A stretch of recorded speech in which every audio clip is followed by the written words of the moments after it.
अग्निदेव के वरदान की सौगंध, जब तक मैं उस दुष्ट प्रहलाद को जलाकर भस्म न कर दूंगी, मुझे चैन नहीं मिलेगा, नहीं मिलेगा मुझे चैन। और जो भी इस चमत्कार की चर्चा सुनेगा, सिहर उठेगा।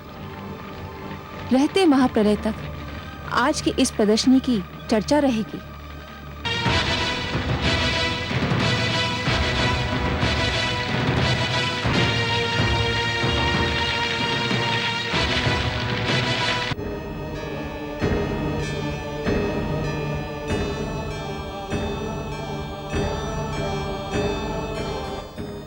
क्या हुआ भाभी श्री? मुझे बहुत चिंता हो रही है सिंगिका। किस बात की चिंता? तुम मेरे पुत्र को लेकर अग्नि में प्रवेश करोगी? तो क्या हुआ? मैं तो अग्नि में पहले भी प्रवेश कर चुकी हूँ और आप देख चुकी हैं कि अग्नि की लपटें मेरे शरीर को छू भी न सकी। तुम्हारी बात और है। अग्निदेव ने तुम्हें वरदान दिया है, मेरे पुत्र को तो नहीं। अरे भाभी श्री, जब अग्नि मुझे नहीं छू सकेगी तो जो मेरे साथ होगा उसे कैसे छू सकेगी? उसे कुछ नहीं होगा। तुम अकारण ही चिंता कर रही हो। तुमसे अधिक साहसी तो तुम्हारा पुत्र है, उसे तो कोई चिंता नहीं। वह तो बड़ी व्याकुलता से उस घड़ी की प्रतीक्षा कर रहा है जब मैं उसे लेकर अग्नि में प्रवेश करूंगी। वो तो बच्चा है, वो बेचारा क्या जाने। वो उत्सुक है कि जो अवसर मृत्यु के पश्चात आता है उसे जीते जी देखने को मिल जाएगा। तुम उसकी चिंता छोड़ दो और जो होगा स्वयं अपनी आंखों से देख लेना। नहीं, मैं नहीं देख सकूंगी। अपने पुत्र को अग्नि में प्रवेश करते हुए देखना मेरे वश की बात नहीं। मैं वहां नहीं आऊंगी। तुम्हारी इच्छा। अच्छा, मुझे तैयारी करनी है, मैं चलती हूँ।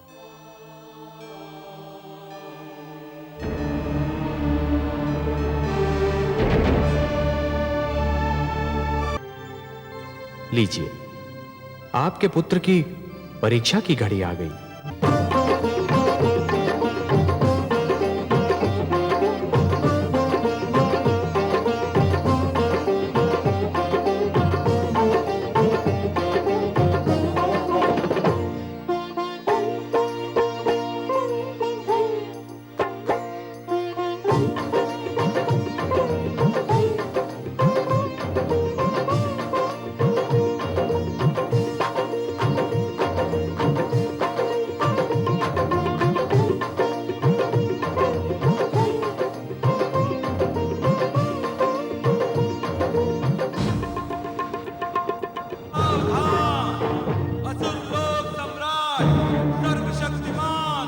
भगवान हिरण्यकशिपु पधार रहे हैं।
उत्सव का महानतम आकर्षण महारानी सिंगिका पधार रही हैं।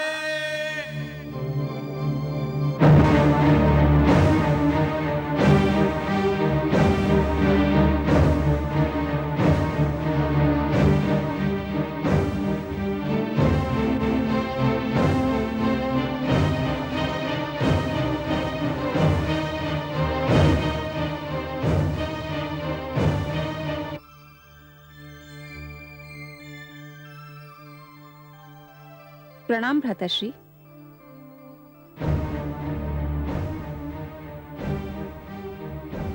कहाँ है वो दुष्ट, मेरा बैरी, मेरा विरोधी? भाभी श्री को लेने गया है। वह इस उत्सव में आना ही नहीं चाहती थी, परंतु प्रहलाद चाहता है कि उसकी माता भी इस अनुपम दृश्य को देखे। अभी उन्हें लेकर आता ही होगा। सिंगिका, उसकी मृत्यु अत्यंत आवश्यक है, अत्यंत आवश्यक। इस बार वो बचना नहीं चाहिए। नहीं बचेगा भ्राताश्री। आज आप अग्नि की लपटों का अद्भुत खेल देखेंगे। वही अग्नि जो मेरे शरीर को छू भी ना पाएगी। देखते ही देखते उसकी लपलपाती जीभ प्रहलाद के शरीर को चाट जाएगी। कुछ ही पलों में उसकी कोमल काया को वो राख में परिवर्तित कर देगी और वायु के झोंके उस राख को उड़ा ले जाएंगे। महारानी का यादू, युवराज आह्लाद और राजकुमार प्रहलाद पधार रहे हैं।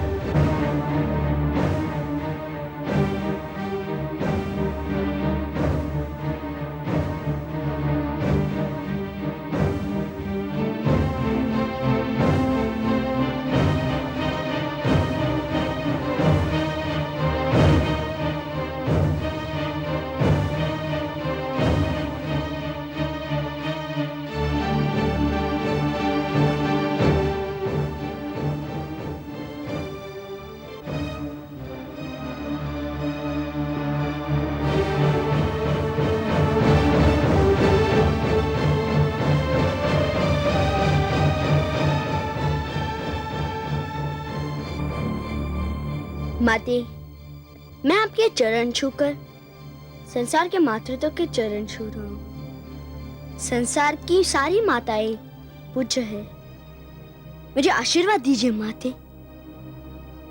आयुष्मान भव पुत्र, आयुष्मान भव। चिरंजीवी भव पुत्र। चलो पुत्र।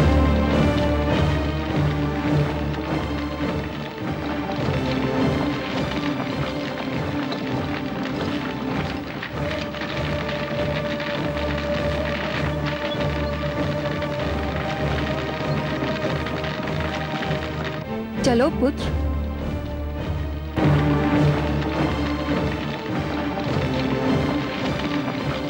वो घड़ी आ ही गई पुत्र, जिसकी तुम बड़ी उत्सुकता से प्रतीक्षा कर रहे थे।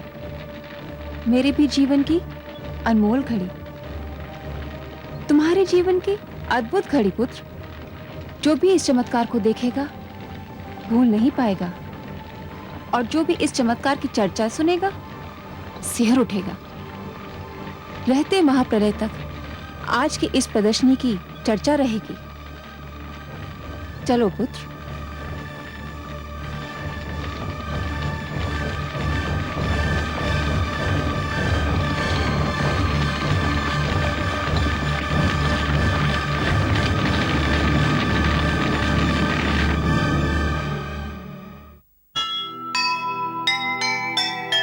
पाप नहीं फलता कभी, यही जगत की रीत।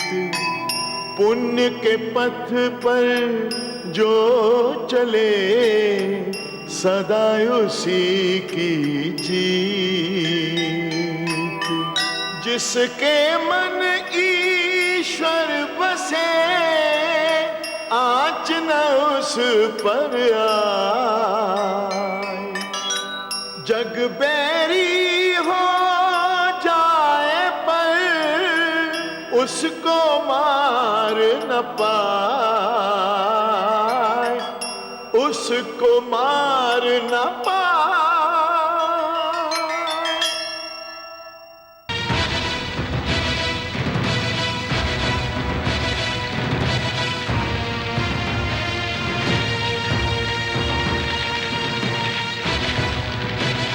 ओम नमो भगवते वासुदेवाय। ओम नमो भगवते वासुदेवाय। ओम नमो भगवते वासुदेवाय।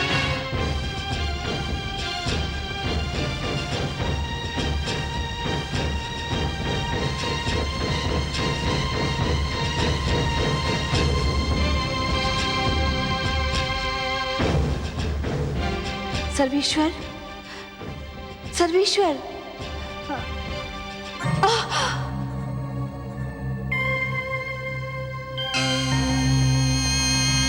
नारायण नारायण।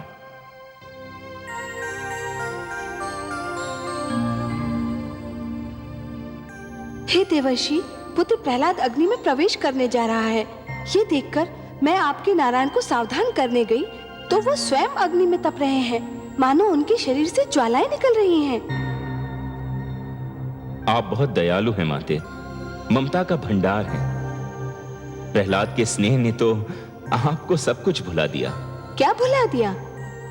यही माते कि इस अवस्था में आपको इन्हें छूना नहीं चाहिए था। आपको तो याद ही होगा माते, इसी प्रकार इसी अवस्था में एक बार कयाधु ने पुत्र प्रहलाद को छू लिया था। उसके तो हाथ भी जल गए थे। हाँ, मैं तो सचमुच व्याकुलता में भूल ही गई थी। माते, पुत्र प्रहलाद को जो मैंने योग ज्ञान दिया था वह मेरे नारायण की ही तो देन थी।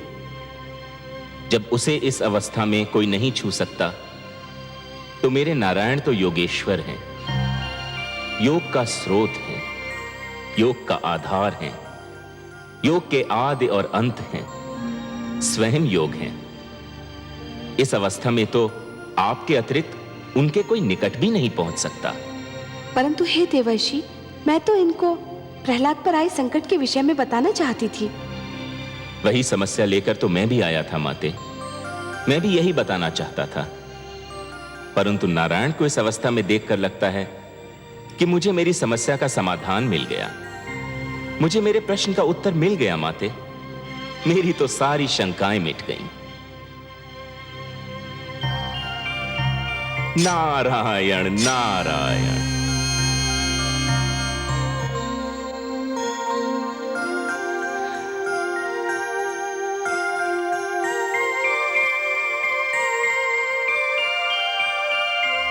ओम नमो भगवते वासुदेवाय। ओम नमो भगवते वासुदेवाय।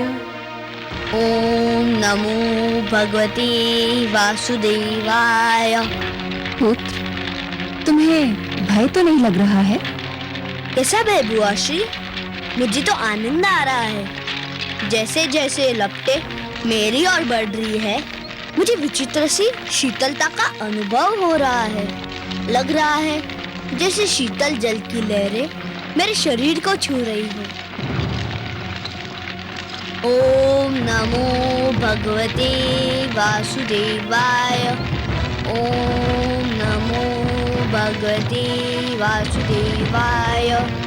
ओम नमो भगवते वासुदेवाय। ओम नमो भगवते वासुदेवाय। ओम नमो भगवते वासुदेवाय। ओम नमो भगवते वासुदेवाय। ओम नमो भगवते वासुदेवाय। ओम नमो भगवते वासुदेवाय। नहीं, बचाओ! बचाओ! मैं जल रही हूँ, बचाओ मुझे! बचाओ!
सिंगिका,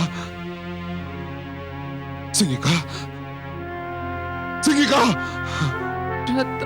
श्री प्रहलाद के विष्णु ने मुझे भस्म कर दिया। किंतु ये कैसे हुआ? तुम्हें तो अग्निदेव ने वरदान दिया था, ये कैसे हो गया? प्रहलाद की मायावी शक्तियों ने अग्निदेव के वरदान को मात दे दी। किसकी मंत्र की शक्ति के आगे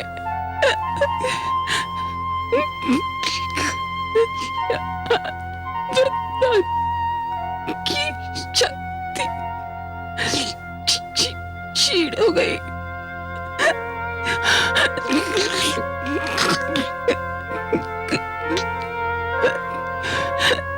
उसका जीवित नहीं छोड़िएगा, जीवित नहीं छोड़िएगा माताश्री। हमको भी मार डालेगा। नहीं, सिंगिका, सिंगिका, नहीं।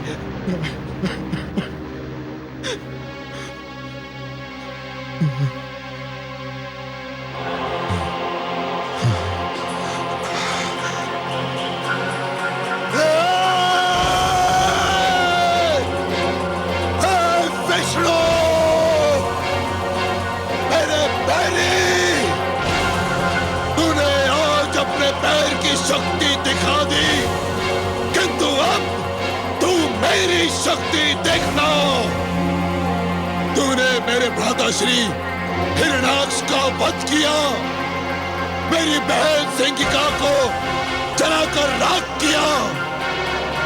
मैं तुझे कदापि क्षमा नहीं करूंगा जब तक मैं तेरा सर्वनाश नहीं करूंगा, चैन की एक श्वास भी नहीं लूंगा। अब तू मेरे क्रोध के प्रकोप से बच नहीं सकता, सुना तूने?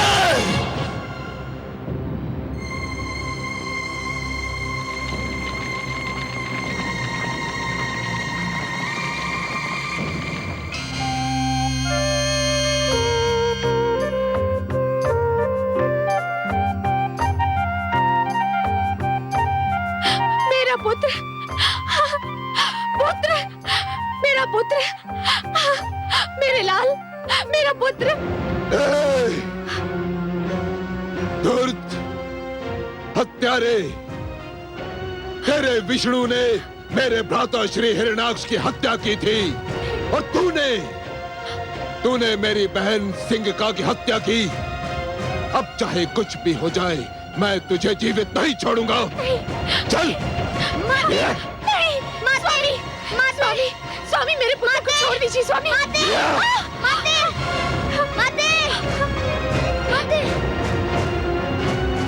मेरा पुत्र, मेरा पुत्र।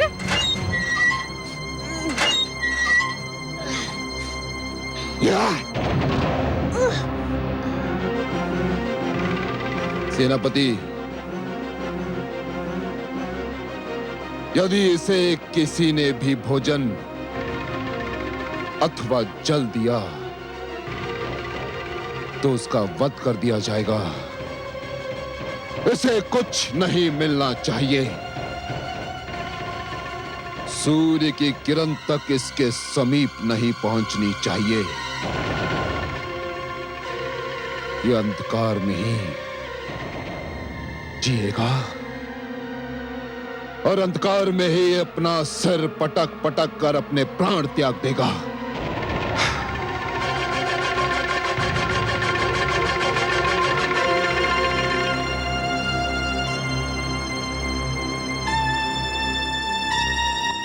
देखा आपने महादेवी, सिंहिका को अपनी भूल का विस्मरण हुआ और उसका दंड भी मिला। हे दया सागर, हे करुणा सिंधु, आपको कोटि कोटि धन्यवाद। आपने मेरे पुत्र की रक्षा की। महादेवी, अग्निदेव ने जो अग्नि प्रज्वलित की थी उसमें सोना भी था और कोयला भी। प्रहलाद सोना था जो तपकर कुंदन बन गया, और सिंहिका कोयला थी सो जलकर राख हो गई। मैं वास्तव में बहुत प्रसन्न हूँ कि अग्निदेव ने सिंहिका को जलाकर भस्म कर दिया। केवल सिंहिका को नहीं महादेवी, सिंहिका के रूप में इस अग्नि ने पाप, खोट, असत्य और अहंकार को जलाकर भस्म कर दिया। इस अग्नि ने तो समस्त संसार के तन मन का सारा मैल जलाकर राख कर दिया। सिंहिका तो जलकर भस्म हो गई, पर अपने पीछे एक इतिहास छोड़ गई। कैसा इतिहास कमल नयन? सिंहिका अग्नि में जलकर होलिका बन गई। उसका सिंहिका नाम भुला दिया जाएगा महादेवी। इतिहास उसे होलिका कहकर पुकारेगा। एक नई परंपरा जन्म ले चुकी है महादेवी। वसंतोत्सव में होलिका को जलाकर पाप का अंत करने की एक परंपरा बन जाएगी। पाप की होली जलाई जाएगी और यह उत्सव मनाया जाएगा रंग खेलकर, गुलाल उड़ाकर। महादेवी, होलिका अब सदा के लिए असत्य की पराजय का एक प्रतीक बनकर रहेगी। परंतु हे सर्वेश्वर, आप देखिएगा, अब हिरण्यकशिपु अपना सारा क्रोध अग्निदेव पर उतारेगा। वो बल खा रहा है, क्योंकि अग्निदेव ने सिंहिका को जो वरदान दिया था वो तो असफल हो गया। मुझे अब अग्निदेव से सहानुभूति हो रही है। महादेवी, जिस प्रकार अग्नि इस्पात को गला तो सकती है परंतु जला नहीं सकती, उसी प्रकार हिरण्यकशिपु देवताओं को आतंकित तो अवश्य कर सकता है, परंतु वो उन्हें मार नहीं सकता। इसीलिए तो मैंने मोहिनी रूप धारण करके देवताओं में अमृत बांटा था कि सारे देवतागण जन्म और मृत्यु के चक्र से बाहर निकल आए। महादेवी, सिंहिका ने तो अपनी करनी का फल पाया, उसे दंड मिला, परंतु अग्निदेव को भी इस प्रश्न का उत्तर अवश्य देना होगा कि सिंहिका के चरित्र को जानते हुए भी उन्होंने उसे इतना महान वरदान क्यों दे दिया। और अग्निदेव का वही उत्तर मनुष्य को कर्म का सही मार्ग दिखाएगा। महादेवी, आज फिर मुझे इंद्रलोक में आना पड़ा, इंद्रासन पर बैठना पड़ा, केवल तुम देवताओं को यह स्मरण कराने के लिए कि अभी तक देवलोक का स्वामी मैं हूं। मैं भगवान हिरण्यकशिपु, अभी तक यह आसन मेरा है, मेरा। अभी तक तुम सब मेरे अधीन हो। मैंने तुम सब पर विजय प्राप्त की थी, तुम सब पर। मैंने तुम्हारे अहंकारी सिर अपनी शक्ति से झुकाए थे, अपनी शक्ति से झुकाए थे मैंने। अग्निदेव, कहाँ हो तुम? सामने आओ।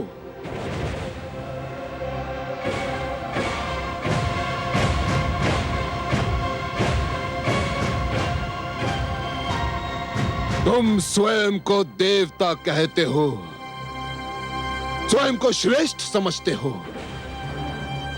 धिक्कार है तुम्हारे देवता होने पर, धिक्कार है तुम्हारी शक्तियों पर, धिक्कार है तुम्हारे वरदान पर।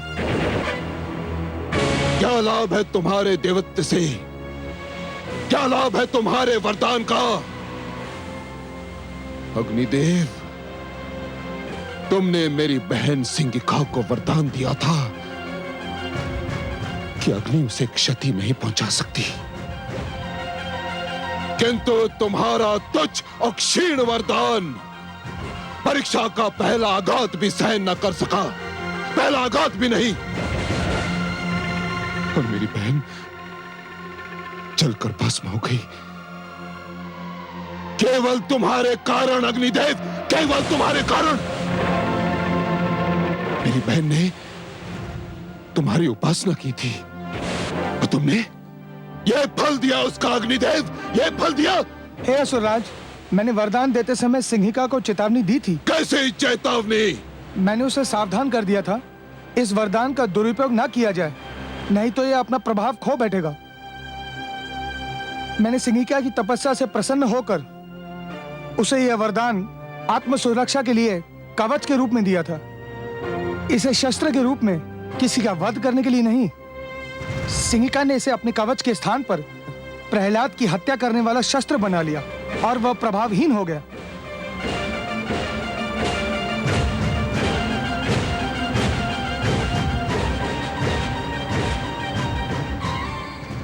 प्रभावहीन हो गया तुम्हारा वरदान।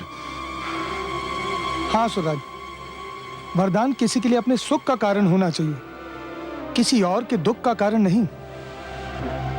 और सिंहिका ने इस सत्य को भुला दिया, इसलिए वही हुआ जो होना था। इसमें मेरा कोई दोष नहीं और न मेरे दिए हुए वरदान का। असुरराज, छली हो तुम, कपटी हो तुम समस्त देवता, और सबसे बड़ा कपटी है तुम्हारा वो विष्णु। यदि उसने तुम सबको छल से अमृत न पिलाया होता तो अभी इसी घड़ी इसी स्थान पर तुम सबके सिर धड़ से अलग कर देता। सेनापति अश्वमित्र,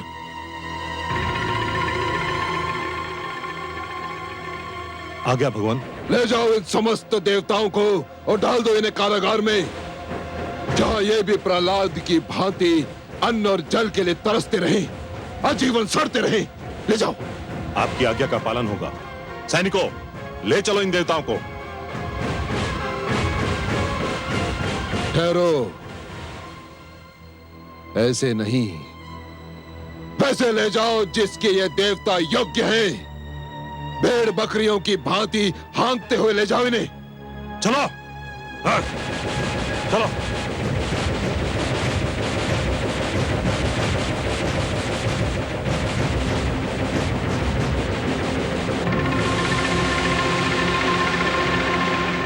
दुष्ट प्रहलाद ने तुम्हारी माता श्री, मेरी प्रियतमा, मेरी जीवन संगनी सिंहिका की हत्या कर दी। मेरा मन ये मानने को तैयार नहीं पिताश्री। क्यों?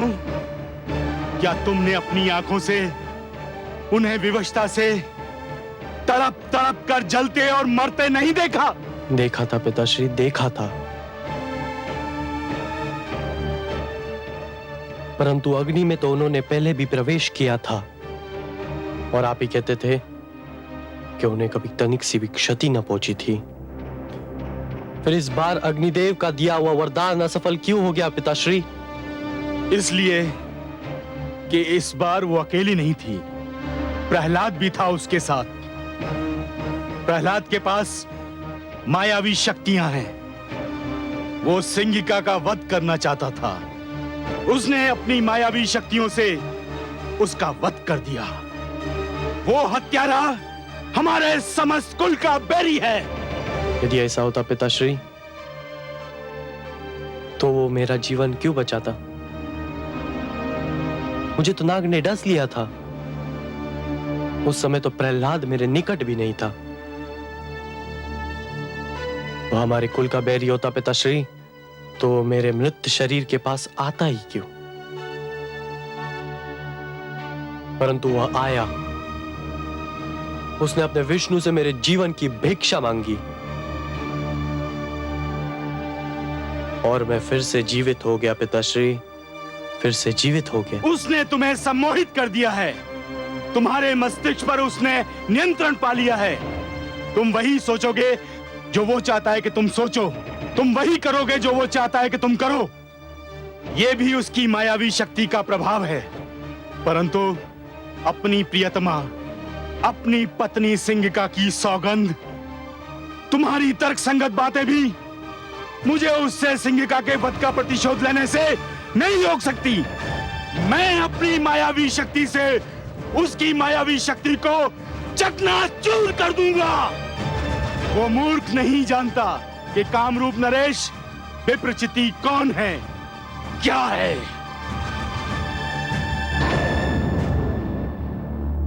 पिताश्री, नारायण नारायण।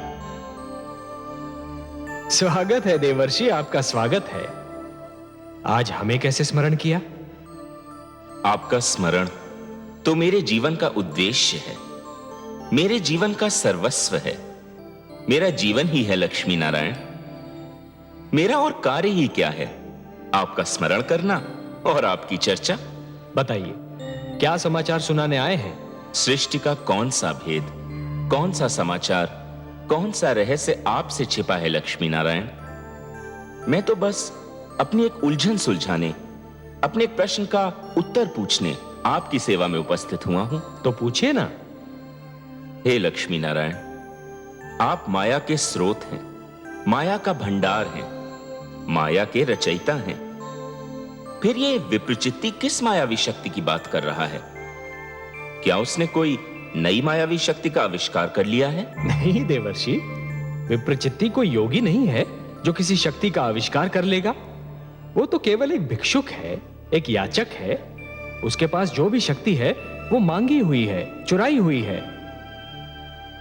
हे देवर्षि, जिस प्रकार यदि कोई व्यक्ति उधार लिए हुए धन को यदि अपनी संपत्ति मानेगा तो बहुत शीघ्र कंगाल हो जाएगा, उसी प्रकार यदि कोई व्यक्ति मांगी हुई शक्ति को अपनी शक्ति समझने लगेगा तो अतिशीघ्र शक्तिहीन हो जाएगा।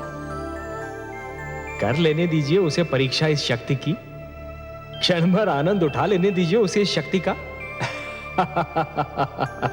वो बेचारा क्या जाने कि जहां से उसे ये एक शक्ति मिली है वहां तो महान शक्तियों का भंडार है।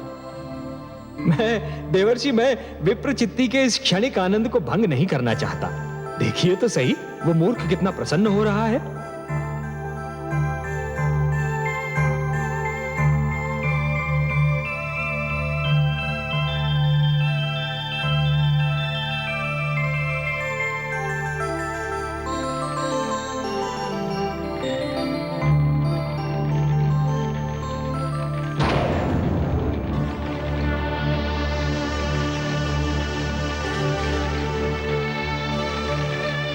बुआश्री, आप? प्रणाम। मुझे बुआश्री की मृत्यु का बहुत दुख है।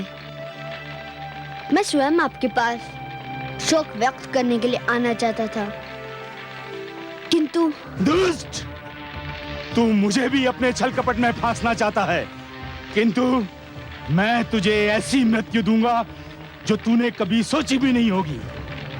विष्णु ने तुझे अग्नि में जल मरने से तो बचा लिया, किंतु देखता हूं जल में डूब मरने से कैसे बचाएगा। हाँ।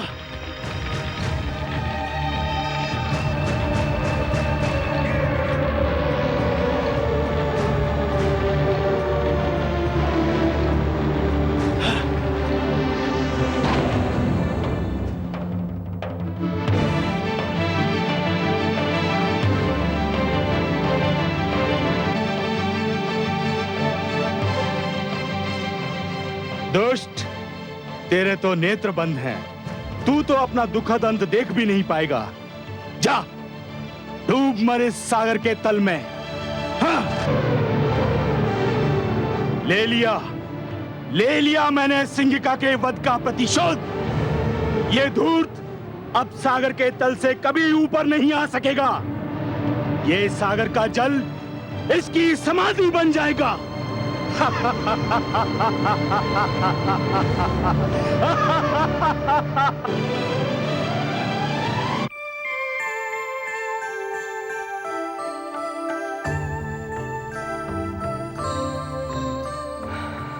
क्या हुआ कमल नयन? आपका पुत्र प्रहलाद ननिहाल की यात्रा पर निकला है महादेवी। ननिहाल की यात्रा?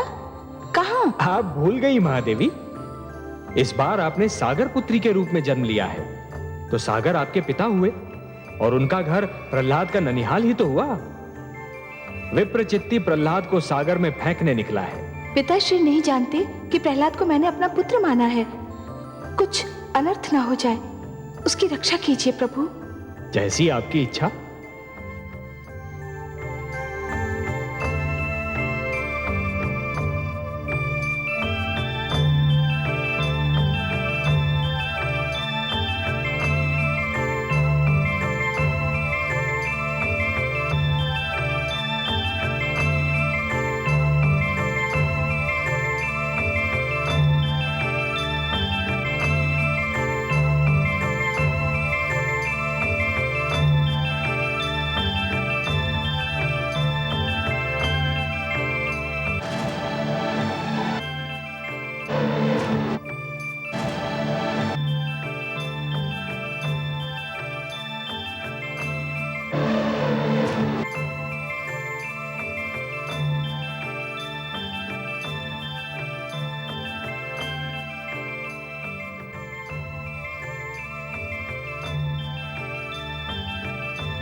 जाने कौन है ये सुंदर बालक, मुख पर इतना तेज कि आंखें नहीं ठहरती। कैसी मीठी निद्रा में सो रहा है वो। फिर उसे जगाकर पूछना भी तो उचित नहीं होगा ना। जाने कैसे सपने देख रहा होगा। किंतु ये कमल हमसे कह रहा है कि निश्चित इस मनमोहक बालक का संबंध हमारे जामाता श्री हरि विष्णु और पुत्री लक्ष्मी के साथ है। कमल जो हमारे जामाता के हाथ की शोभा भी है और पुत्री लक्ष्मी का आसन भी।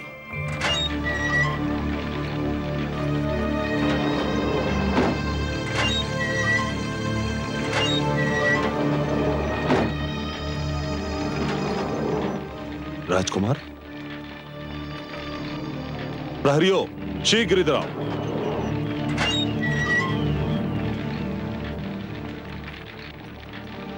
राजकुमार कहां गए? श्रीमान अभी तो यही थे। किसी ने कारागार का द्वार खोला था? नहीं श्रीमान, जब से भगवान हिरण्यकश्यप ने राजकुमार को यहाँ बंदी बनाया है तब से द्वार खोला ही नहीं। जाने क्या रहस्य है, मुझे तुरंत भगवान को इसकी सूचना देनी होगी।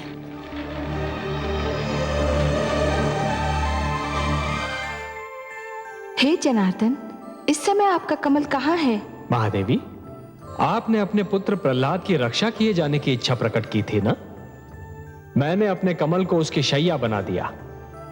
आपका पुत्र चैन से सो रहा है। मेरा पुत्र सकुशल तो है ना? महादेवी, जो सकुशल नहीं होते वो इतनी गहरी और मीठी नींद कहां सो पाते हैं? ऐसी निश्चिंत निद्रा तो केवल उन्हीं के भाग्य में होती है जो स्वयं को पूर्ण रूप से ईश्वर को समर्पित करते हैं। आप घबराइए नहीं, आपका पुत्र सकुशल है। विश्वेश्वर सत्य कह रहे हैं पुत्री। प्रणाम पिताश्री। प्रणाम हे सागर देवता। प्रणाम। मैं आपका स्वागत करता हूं। कमल को शैया बना देखकर ही मुझे अनुमान हो गया था कि उस पर सोए हुए बालक का संबंध अवश्य मेरे जामाता और पुत्री से होगा। बहुत गहरा संबंध है पिताश्री। प्रहलाद इनका भक्त है और मैंने उसे अपना पुत्र मान लिया है। तभी तो मैं सोच रहा था कि इतनी छोटी सी आयु में उसके मुख पर इतना तेज, इतना प्रताप कहां से आया। अब ज्ञात हुआ कि ये उसकी भक्ति भावना और तुम्हारे प्रेम का चमत्कार है। वो इस समय कहाँ है पिताश्री? अपने ननिहाल में है, नानी नाना के पास आया है। समस्त सागर संसार उसके अतिथि सत्कार में जुटा हुआ है।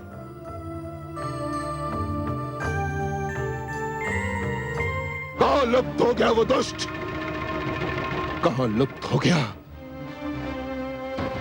सिंगिका सत्य कहती थी कि उस धूर्त ने मायावी शक्तियां प्राप्त कर ली हैं और जिनका प्रयोग वो मेरे विरुद्ध करना चाहता है, भगवान हिरण्यकश्यप के विरुद्ध। जाओ, ढूंढो उसे, हर ओर ढूंढो, हर स्थान पर ढूंढो, और यदि वो मिल जाए तो उसे पकड़कर जकड़ कर घसीट कर मेरे पास लाओ, नहीं तो ये जान लो कि यदि असफल हुए तो निर्जीव हो जाओगे। जाओ ढूंढो उसे। नहीं सर्वशक्तिमान, ये बेचारे अब प्रहलाद को नहीं ढूंढ पाएंगे। क्यों नहीं ढूंढ पाएंगे? क्योंकि मैंने उसे सागर के गर्भ में फेंक दिया है और अब तक वो वहां से वो भूखी मछलियों के पेट में पहुंच चुका होगा।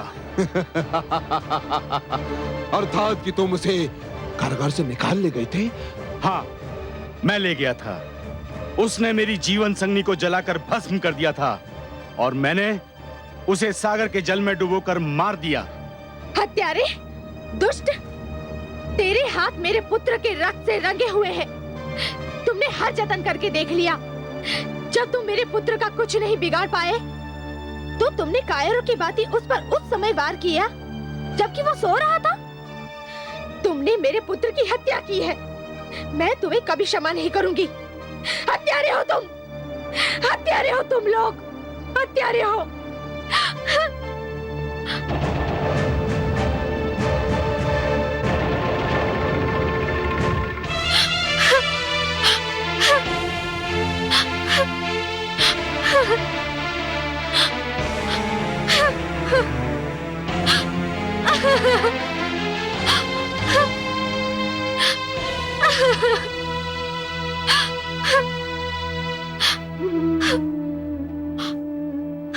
हे समुद्र देव, मैं आपसे अपना पुत्र वापस लूंगी। आपको मेरा पुत्र वापस लौटा नहीं होगा, लौटाना होगा मेरा पुत्र वापस। मेरा पुत्र, मेरा लाल,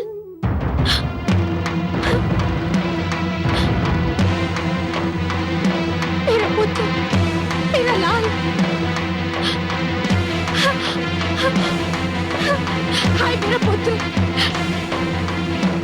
मेरा पुत्र, हाय मेरा पुत्र,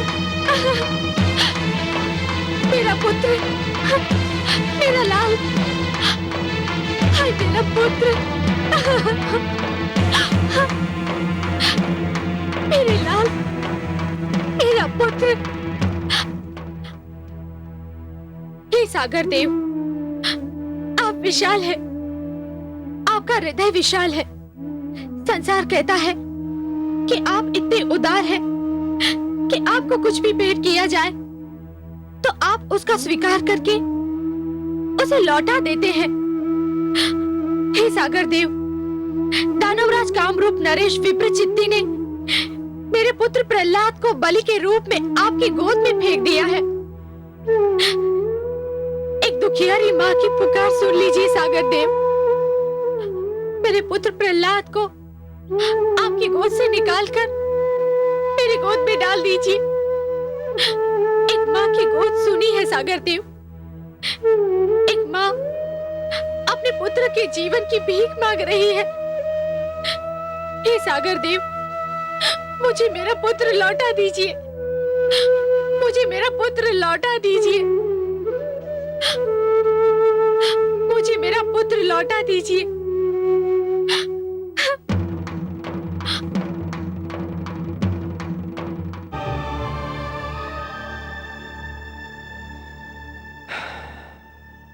देखिए आपने विधि की विडंबना महादेवी।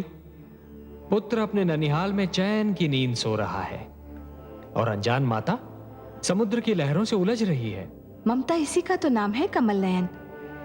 पुत्र भले कितना ही सुखी हो, परंतु यदि माता की आंखों से ओझल हो तो माँ को पल भर भी चैन नहीं पड़ता। वो तो पुत्र का मुख देखकर ही जीती है।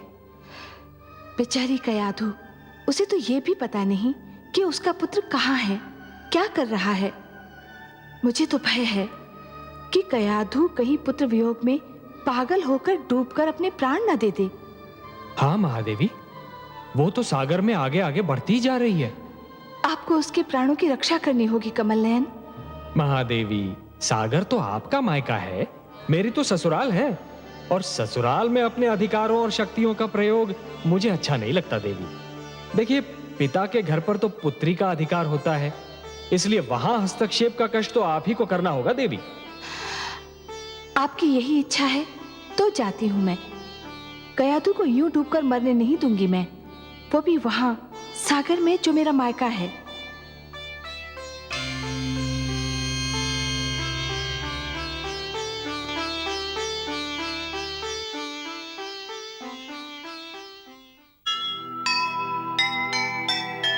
सागर ने जिस पल सुनी माँ की करुण पुकार,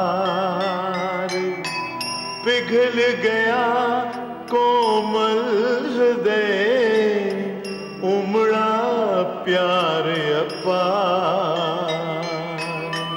कितनी कठिन परीक्षा जिसका और न छोर, होनी कहती है अभी, होना है कुछ और, होना है कुछ और।